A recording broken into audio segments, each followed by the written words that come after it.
Jadi kepada anda semua yang macam saya nak belajar teknik fast shooting ataupun blind knocking, saya sangat galakkan untuk dapatkan Y-Knock ni.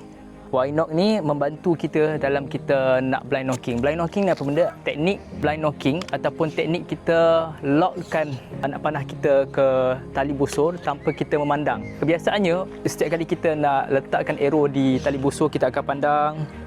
Kita akan pastikan arrow kita lock dengan sepenuhnya di tali busur kita, barulah kita akan pandang target dan juga kita akan lepaskan. Tapi kalau kita dalam situasi perburuan, kita tidak mahu binatang buruan kita tu terlepas. Jadi kita tak nak terlepas peluang dalam kita nak shoot apa-apa target. Begitu juga dalam situasi perang. Jika mana kita dalam situasi perang, ketangkasan dan juga kepantasan sangat penting. Jadi di dalam manah kita kena ingat, ketepatan bukanlah satu-satunya kunci utama di dalam memanah, tetapi ada berbagai aspek dan salah satu perkara yang paling penting selain daripada ketepatan adalah kepantasan kita dalam kita knocking arrow.